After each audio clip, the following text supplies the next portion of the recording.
कानपुर से संवाददाता जितेंद्र शुक्ला की बड़ी खबर। जाजमऊ स्थित नवनिर्मित सिद्धनाथ गीन एवं आधुनिक अंतोष्टि स्थल का लोकार्पण।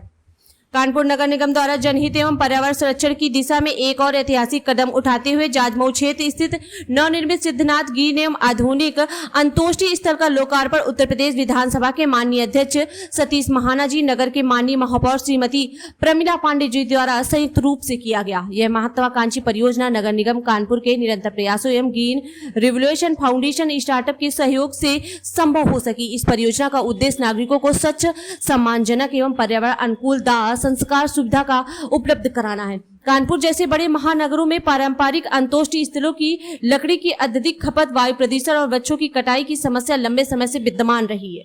पर्यावरण संरक्षण की दृष्टि से वैकल्पिक समाधान की आवश्यकता को ध्यान में रखते हुए नगर निगम कानपुर ने इस ग्रीन की आधुनिक अंतोष्टि स्थल की परिकल्पना की।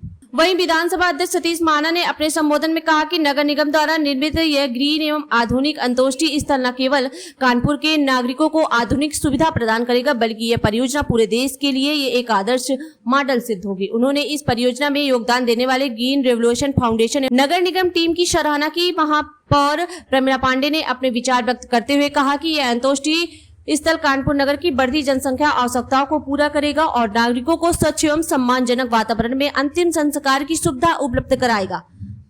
उन्होंने नागरिकों से अपील की इस सुविधा को अधिक से उपयोग करें और नगर को स्वच्छ, हरित और पर्यावरण अनुकूल बनाने में सहयोग करें। वहीं इस कार्यक्रम में मुख्य अतिथि के रूप में उत्तर प्रदेश के विधानसभा अध्यक्ष सतीश महाना के साथ महापौर प्रमिला पांडे के पार्षद कैलाश पांडे, चैतन्य पुरी महाराज, भारत गुरजाल पार्षद, अशोक मेम्बर पार्षद, भवानी शंकर पार्षद, सौम्या शुक्ला, नंदू शुक्ला, लालू पाल, बीडी राय, राकेश तिवारी, सुरेंद्र अवस्थी, ऋतिक जोहार, सुमित बढ़ावन, जीतू विश्वकर्मा एवं नगर आयुक्त, मुख्य अभियंता, सहायक अभियंता, अन्य वरिष्ठ अधिकारीगण, ग्रीन रेवोल्यूशन फाउंडेशन के पदाधिकारी एवं सदस्य, नगर निगम पार्षदगण एवं अनेक गणमान्य नागरिक उपस्थित रहे। नगर निगम ने यह सुनिश्चित किया कि आने वाले समय में कानपुर नगर के अन्य क्षेत्रों में भी इसी प्रकार के ग्रीन एवं आधुनिक अंतोष्टि स्थल स्थापित किए जाएंगे, ताकि अधिक से अधिक नागरिकों को इस सुविधा का लाभ प्राप्त हो सके और नगर पर्यावरण संरक्षण की दिशा में अग्रसर हो। सतीश भैया, बाबा सिद्धनाथ के दरबार पर लगातार विकास का कार्य हो रहा है। देखिए, बाबा की कृपा से, बाबा की दया से, बाबा जिसको ये सामर्थ्य और शक्ति देता है, जिसके ऊपर उसकी कृपा होती है, वही समाज का काम कर सकता है। कभी कभी अहंकार में और गलत फहमी में नहीं होना चाहिए कि हम कर रहे हैं, क्योंकि देवनहार कोई और है, देवत है दिन, वही है देवनहार। हम सब लोगों को भगवान निमित्त बनाता है, ये हमारे लिए सौभाग्य की बात है। और उस नाते से जो उसकी इच्छा होती है, हम काम को करते हैं। यहाँ पर बहुत सुंदर एक घाट, यहाँ से सिद्धनाथ घाट से लेकर बाबा भोलेनाथ के दरबार तक बनने जा रहा है, जिसका आज शिलान्यास हुआ है। बहुत सुंदर, जहाँ पर सभी प्रकार की व्यवस्थाएं हमारी बहनों के लिए, बेटियों के लिए, माताओं के लिए पृथक रूप से, और बाकी सब लोगों के लिए पृथक रूप से स्नान घर चाहे हो, चाहे चेंजिंग रूम्स हो, चाहे पीने का पानी हो, चाहे यहाँ पर सेल्फी पॉइंट हो, चाहे यहाँ पर कुछ जैसे शाम को अटल घाट पर लोग घूमने जाते हैं ना, तो वैसे उस प्रकार की यहाँ पर व्यवस्था हो जाएगी, ताकि लोग यहाँ पर घूमने आए। छोटी छोटी दुकानें भी बनाएंगे, जहाँ पर लोगों को कुछ खाने पीने के मंचिंग के लिए, मतलब खाने पे मंचिंग के लिए कोई चीज़ मिल सकती है। तो गंगा जी की खूबसूरती है, देखिए कितना सुंदर गंगा जी का है।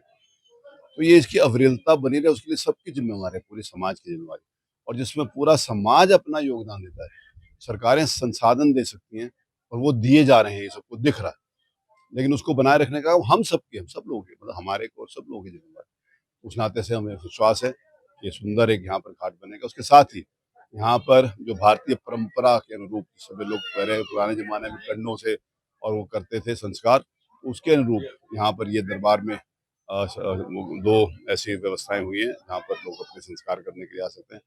यहाँ पर कोई ना ऐसी प्रार्थना होती है, लेकिन सत्य है कि सबको आना है। यहाँ कोई भी आदमी छूटने वाला नहीं है, जिसने जन्म लिया है वो यहाँ आएगा, यहाँ या जो भी संबंधित घाटों पर आएगा। तो उसके नाते से अगर कोई दुखी व्यक्ति, मन से परेशान व्यक्ति यहाँ पर आता है, तो उसके लिए संसाधन, बैठने के लिए अच्छी व्यवस्था, पीने के लिए ठंडा पानी, और जो कुछ भी व्यवस्थाएं हो सकती है वो करी जाती है, यहाँ पर कर रहे हैं। मुझे बहुत प्रसन्नता है और सब लोगों के सहयोग से इसको हम मेंटेन करेंगे, ऐसा मुझे विश्वास है। तो पावनी माँ गंगा की कृपा और आशीर्वाद बना रहे। बाबा भोलेनाथ के दरबार में हम सब सेवक बनकर उसकी सेवा करने के निमित्त हम